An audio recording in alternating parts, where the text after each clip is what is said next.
Assalamualaikum warahmatullahi wabarakatuh.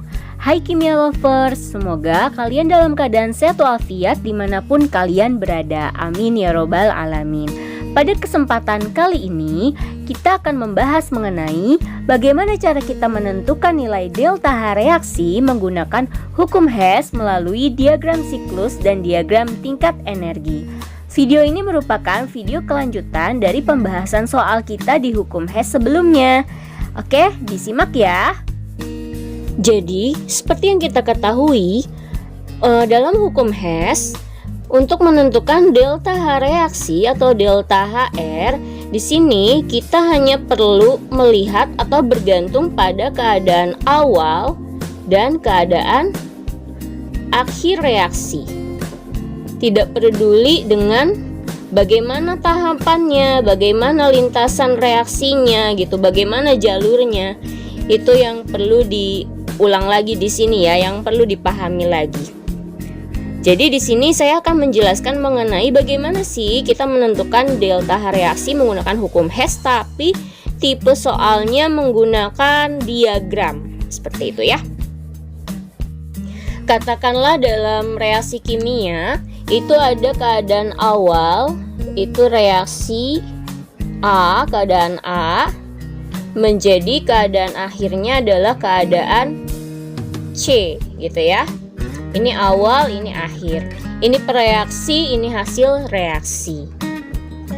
Namun ternyata reaksi dari A ke C bisa juga lewat jalur yang ini. Gitu ya. Nah, di sini kan ada delta H-nya gitu ya. Delta H1 misalnya. Di sini delta H2, di sini delta H3 gini ya. Nah, kalau di dalam tabel ini, di dalam diagram ini kita bisa lihat ya, keadaan awalnya di sini kan A, ya kan, menjadi C. Sama juga sebenarnya kalau lewat jalur yang bawah dari A mau ke C gitu kan, tapi dia harus membentuk B dulu, dia harus melalui reaksi menjadi B dulu. Tapi sebenarnya hasilnya sama aja gitu. Jadi kalau kita mau mencari delta H reaksinya atau delta H1-nya lewat jalur yang bawah, kita tinggal tambahin aja langkahnya ya kan. Delta H2 ditambah delta H3. Kenapa? Karena ya ini hasil akhirnya sama gitu. Ya seperti itu ya. Kurang lebihnya seperti itu untuk gambaran diagram siklusnya. Oke, kita ke contoh soal ya. Di sini ada soal berdasarkan siklus. Nah, ini ada siklus reaksi di sini ya, ada tanda panahnya gitu, dari apa menjadi apa seperti itu. Terus soalnya yang ditanyakan, jadi kalau kita ketemu sama diagram atau siklus gitu ya, di diagram siklus kita jangan pusing duluan gitu ya ngelihat gambarnya. Kita lihat dulu yang ditanyakannya, dia mau menginginkan apa di situ ya. Selalu lihat yang ditanyakannya ya. Perubahan entalpi A2B menjadi CD2 adalah, nah di sini kita tandai nih, dia pengennya yang mana gitu kan. AB2, nah yang ini berarti ya, dia maunya ini keadaan awalnya gitu kan. Dan yang ini adalah keadaan akhirnya. Sementara siklusnya seperti ini ya, ada 4 ya di sini. Berarti kalau kita mau ke sini gitu kan, dari sini ke sini, otomatis kita bisa berjalan lewat jalur yang lain. Lewat mana? Lewat sini dong. Kita ke sini dulu gitu kan ya. Habis dari sini ke sini, terus ke sini. Sama aja kan ya. Arahnya sini ke sini ke sini gitu kan ya. Kalau lewat siklusnya ya.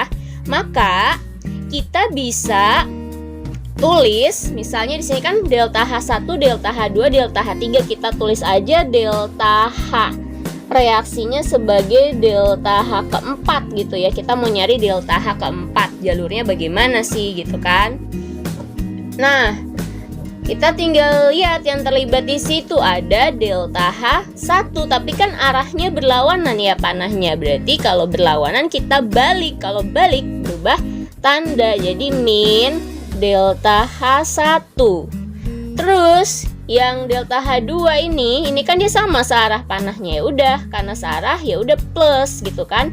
Plus delta H2 dan terakhir plus delta H3 karena sama-sama searah. Seperti itu ya. Mudah kan? Nah, bagaimana jika diagramnya bukan berbentuk diagram siklus, tetapi diagram energi? Nah, kalau soalnya berbentuk diagram energi, sebenarnya sih prinsipnya sama gitu ya. Namanya penentuan delta H menggunakan hukum Hess, dia pasti melihat keadaan awal dan keadaan akhirnya. Dia maunya seperti apa gitu ya. Namun yang perlu diperhatikan di sini untuk diagram energi adalah kamu perhatikan betul-betul letak keterangan angka nolnya. Jadi biasanya kalau misalnya dia naruh 0 di sini gitu kan, 0 berarti kan otomatis ini delta H-nya di bawah 0 ya. Ini misalnya keadaan 1, yang ini keadaan 2, nih keadaan 2, dan ini miring gak apa-apa ya, anggap aja lurus ya. Yang ini keadaan 3. Jadi pasti dia di bawah 0 gitu. Kalau misalnya 0-nya di atas ya kan, berarti negatif semua gitu. Kalau arahnya ke bawah 0 kan berarti negatif semua ya kan. Nah, kalau misalnya 0-nya di sini gini, terus tanda panahnya ke atas ya, ini misalnya kan ke bawah nih semuanya, jadi ke atas gitu, berarti ini positif semua gitu ya. Jadi diperhatikan tanda panahnya dan juga posisi nolnya. Kita balik lagi ke yang tadi ya. Saya maunya yang negatif. Oke ya, kita perbaiki lagi tadi coret-coretannya. Nah, di sini kita mau lihat diagram energi ini. Misal saya mau mencari delta H reaksi untuk reaksi dari A menjadi C, gitu kan? Maka dari A menjadi C, kamu tinggal lihat nih arahnya dari A ke C gitu kan. Berarti kita butuh delta H3 ya kan. Nah, dari A ke C bisa lewat jalur yang lain yang diketahui ya kan. Pertama ada dari A ke B, terus dari B ke C. Maka kita tinggal tambahin aja kalau semuanya searah gitu kan. Delta H-nya nilainya searah, berarti tinggal kita tambahin aja deh. Delta H3 sama dengan delta H1 ditambah delta H2, gini ya. Nah, ini kalau panahnya searah semua. Bagaimana kalau misalnya di soal yang diketahui begini? Ya, jadi arahnya seperti ini. Gimana tuh?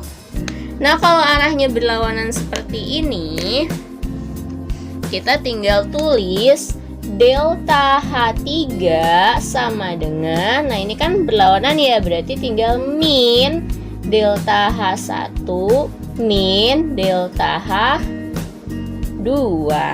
Atau kita bisa jabarin minnya dikeluarin jadi min delta H1 ditambah delta H2 gini ya. Jadi sebenarnya kita tinggal lihat arah panahnya aja di sini ya, arah panah dan keinginan reaksinya dia maunya seperti apa. Oke, kita ke contoh soal selanjutnya. Di sini kita bikin yang ada angkanya ya. Tentukan kalor penguapan PCl3 liquid berdasarkan diagram energi berikut. Di situ ada diagram energi melibatkan 3 titik, 1, 2, 3, ada tanda panahnya ke bawah semua. Lalu di sini di bawah 0 ya nilai delta H-nya gitu ya. Oh iya, sorry, ini lupa dikasih keterangan ini nilai delta H ya. 0, min 574 sama min 640. Nah, langkah pertama, kalau nggak ada reaksinya, seperti biasa, kita harus bikin dulu reaksinya. Kita harus tahu dulu dia awalnya bagaimana, akhirnya bagaimana. Awalnya dia mau menguap, yang ditanyakan kan penguapan. Berarti kalau menguap awalnya adalah cair dan akhirnya gas. Perubahan wujud dari cair menjadi gas dinamakan menguap gitu kan. Berarti yang ditanyakan adalah delta H untuk reaksi PCl3 liquid menjadi PCl3 gas.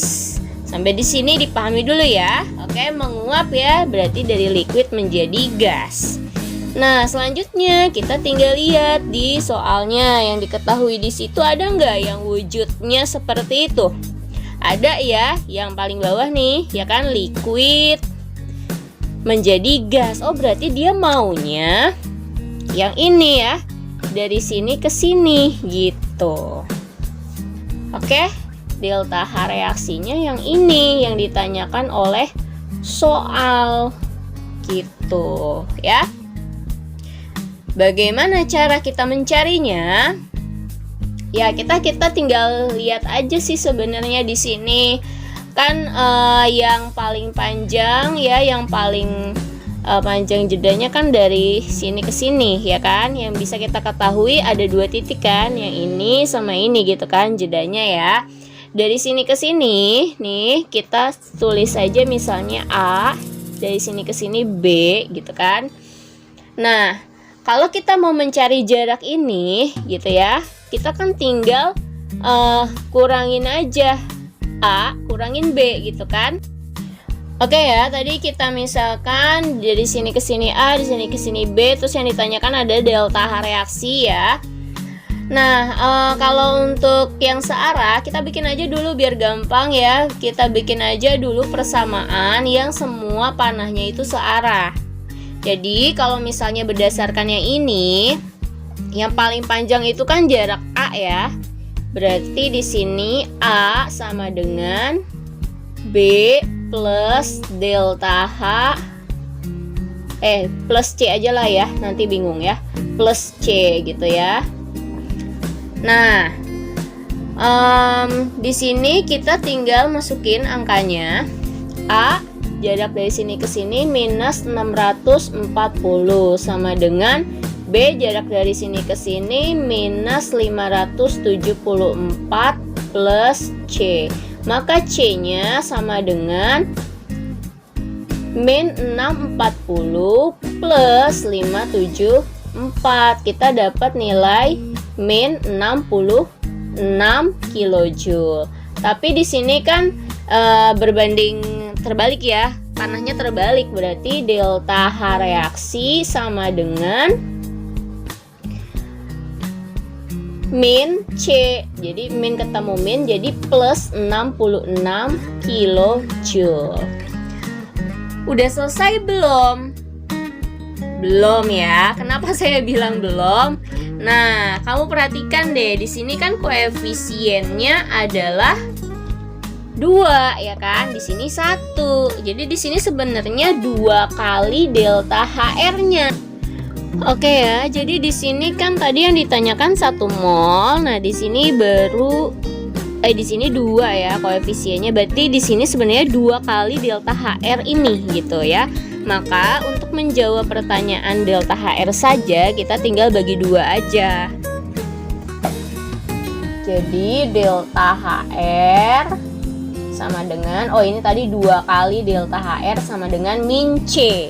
Maka delta HR-nya sama dengan, nih kan udah ketemu 66, berarti tinggal plus 66 kilojoule dibagi 2. Jadi dapat nilainya plus 33 kilojoule per mol. Gitu ya. Jadi boleh kita lebih teliti lagi. Perhatikan koefisien yang ditanyakan, apakah sudah sama atau belum dengan soalnya gitu ya. Oke, sampai sini semoga jelas ya. Sekian pembelajaran kita pada kali ini. Semoga ilmu yang disampaikan bermanfaat dan sering-sering latihan ya. Wassalamualaikum warahmatullahi wabarakatuh. Ada chemistry di antara kita.